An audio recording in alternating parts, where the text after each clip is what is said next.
Hello and welcome back to TensorFlow. So today we are going to solve another Leetcode problem, which is this three-sum problem. This is one of the most important problem in data structures and algorithm, and it is frequently asked in coding interviews at top tech companies like Google and Amazon. So before diving into this problem, I will highly recommend you watching my previous videos on two sum and two sum two, because three sum is similar to these two problems. I would say it is the upgraded version of two sum and two sum two. So now let's talk about the problem itself. So even though it is labeled as a medium, but some people find it quite difficult. So I don't know why they categorized it as medium. It should be hard here because this problem is quite difficult. So now let's read the problem and see what the problem statement is. So the problem is, given an integer array nums, return all the triplets such that I not equal to j, I not equal to k, and j not equal to k. And the sum of these three triplets, the sum of these three numbers should be 0. Notice that the solution set must not contain duplicate triplet. So the problem is saying we have given an integer array, so we have to find triplets in this array such that the sum of those triplets will be equal to 0, but we don't want any duplicate triplets in the solution. So now let's see what the problem is saying. I have copied this array from the problem. So we have given an integer array, and we have to find the pair of three numbers such that the sum of these three numbers will be equal to 0, but we don't want any duplicate triplet, which means if we found one triplet which is -1 1 0. This is the triplet whose sum is 0, so we can't use this again, which means if we find another triplet which is, let's say, -1 uh, 0 and 1 again. So although this and this have their sum equal to 0, but they are similar, which means 1 minus 1 and 1 1 and 1 0 is there in both the arrays, so we don't include these duplicate triplets in our answer. This is the most optimal solution for finding the three sum problem. So for that, you should know that how to solve this problem, which is two sum 2. So I will again recommend you watch these two videos on my channel. I've already uploaded these two videos. So because this three sum problem is very similar to these two sum and two sum 2 problem, so now let's discuss the optimal approach for solving three sum problem. So now just think, if this array was sorted, if this array is sorted, let's sort this array. So the first element will be -4, and the second element will be -1, then again -1 -1 and 0 and 1 and 2. So this is the sorted array. This is the sorted array. Now if we first we will find the first element, which is I of triplet. First element is I. So let's say our first element is this. So this is the first element. Now we have to find two numbers of triplets, which is j and k, such that the sum of these three will be equal to 0. So now this array is sorted, and if you remember, in this question two sum 2, the array is sorted, and the problem statement of this question was we have to find two numbers such that the sum of those two numbers is equal to the target value we are searching for. So this is the same case. We have sorted array, we have sorted array, and we have one number, first number, which is -4, and we have to find two more numbers such that the sum will be equal to target, and our target is 0. So let me write here, the sum should be 0. So what we are finding here, we are finding two numbers such that the sum of these two numbers with I will be equal to 0, and the condition is the array is sorted.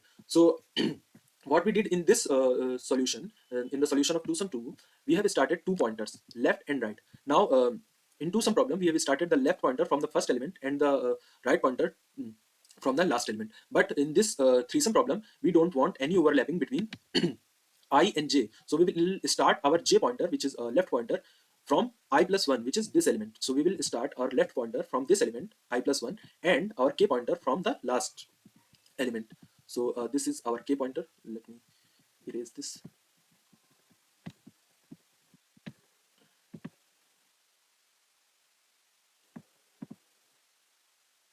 So we'll start our right pointer from the last element, which is k.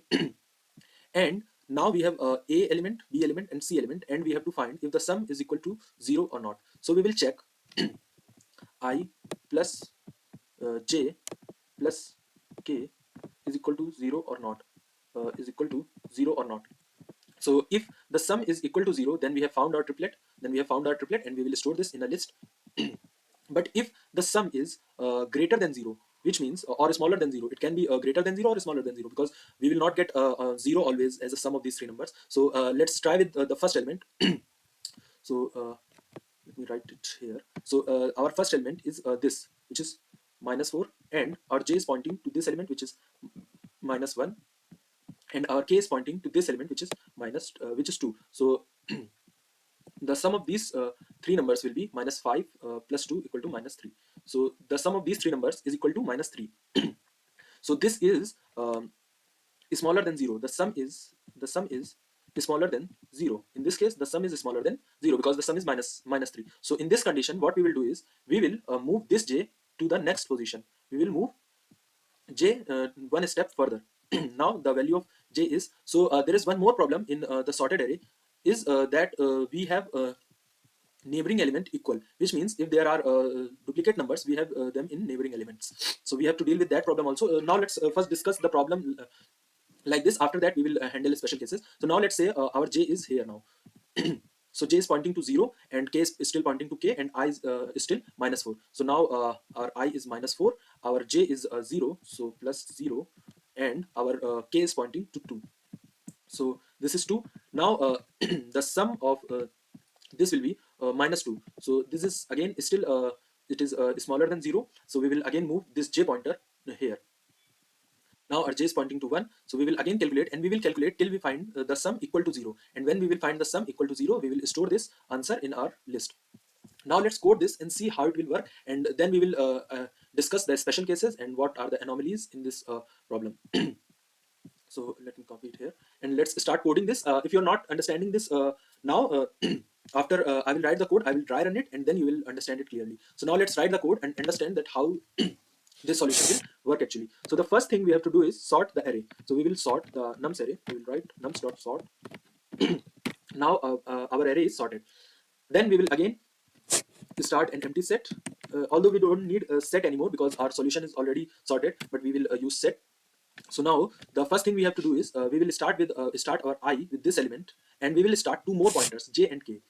Sorry, we have this sorted array. So we will start our I from this element, and our j from I plus 1, and our k to the last element. So let's start initialize I. So for I in range of um, length of k, length of nums -1. Why we are writing this -1 here? Because we don't want I to be equal to k, which means if we will not write this here, the last element and the ith element will point to the same element, and we don't want that here. So we will write -1, and then we will start our j and k pointer, which is our left and right pointer, because array sorted. So j pointer will point to the first element, which is I plus 1, and k will point to the last element of the array, which is nums, which is length of nums -1. So this is pointing to the last element of the array, and this is pointing to the second element from I plus 1, second element of the array. Now the condition is we have to iterate over this array until j is smaller, till j is smaller than k, which means if j is equal to k, we don't want j to be equal to k here. So we will stop our loop here where j is smaller than k. If j is equal to or greater than k, this loop will end. So we will start another loop. So while j is less than k, we have to start this loop, and then what we will do is then we will calculate our sum. So the sum will be nums of I plus nums of j plus nums of k. And if, and we have to write if condition, if the sum is smaller than 0. If the sum is smaller than 0, then what we have to do is, if the sum is smaller than 0, then we will shift our k pointer to the right side. So we will shift our j pointer. Then we will shift our this j pointer. Let me choose another ring. Then we will shift our this j pointer to the right of the array. So we will write j plus equal to 1. And if the sum is greater than 0, then we will shift. If the sum is greater than 0, then we will shift our k pointer to the left side, which is minus equal to 1. If the sum is greater than 0, then we will shift our this k pointer to the left side of the array. And else the last case is if the sum is equal to 0. Then what we will do is, then we found our triplet, so we will store this triplet in our answer. So s dot add tuple nums of I comma nums of j comma nums of k, and we will increase the j and k pointer also. So now this is the solution, but in this solution we have two problems that we have to address. So let's see what are those problems. Let me copy this array and paste it here. So let me copy this array and move it here. So we have this sorted array. Now what we have to do is, let's say our I is pointing to this element, and let's discuss the second iteration. Let's say our I is pointing to this position, and after that our I will, in second iteration, our I will come here. But this and this, these two elements are same. This is -1 and this is -1. In that case, our I is pointing two times on the same element, because this array is sorted. So we have every similar element in the neighboring point. So in this case, I is pointing to the same element. We have to deal with this case first. So to deal with this case, we will write here, before increasing or decreasing the I, we will write here, if I is greater than 0. If I is greater than 0, it means if I is on the second or third element, if I is greater than 0, and nums of I, which is the first element, is equal to the previous element of the array. If these two elements are equal, in that case we don't have to do all this solution. In that case we don't have to do all this, so we will simply continue from there.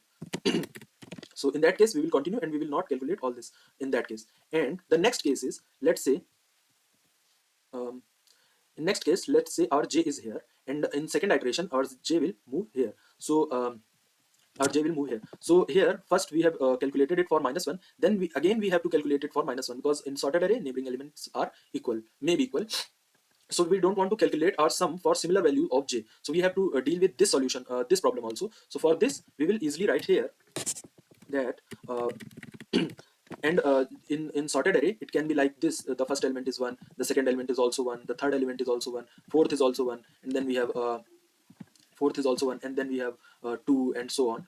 Then we have 2 and so on. So in first case, let's say our j is pointing here, then j is pointing here, and then j is pointing here. So these three elements are equal. We don't want, if we have calculated our sum for j equal to 1, we don't want to calculate it again for j equal to 1 and j equal to 1, no matter on which index j it is present. So in that case we will skip these two elements and we will move towards this unique element. So for that we will write while j is less than k and j is less than k, until j will reach the last element, which is less than k. Here we want to check if the current element, which is nums of j, is equal to nums of previous element. And if it if we have to check this.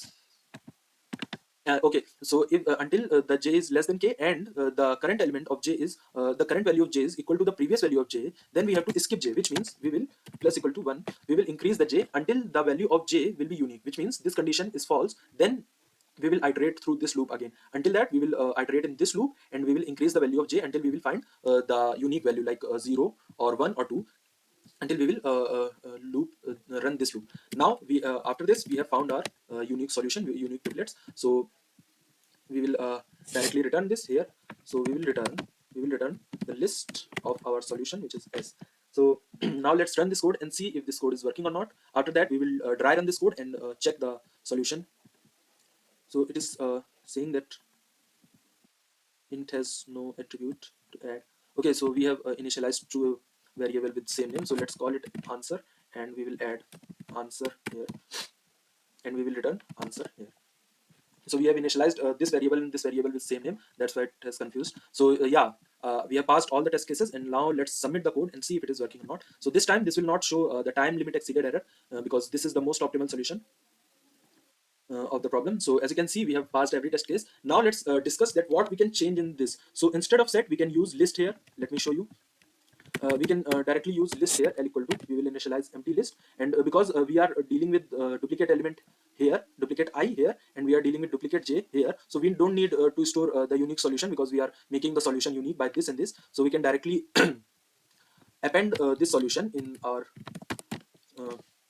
list. We don't need to typecast this. We can directly store this in list, and we can directly return the list. And if you run this code, this will not show you any error, because yeah, so every test case is running, because we don't need to store unique solution, because we are already handling every duplicate value of I here and every duplicate value of j here. So this is the solution, guys. And if you have not understand it yet, you please try to dry run this code, and after that you will see that how this code is working, and how it is the optimal solution of the code. So the time complexity of this code is big O of n log n, because we are sorting the array here. So this will give you log n time complexity, and this is the most um, optimal solution for the threesome problem.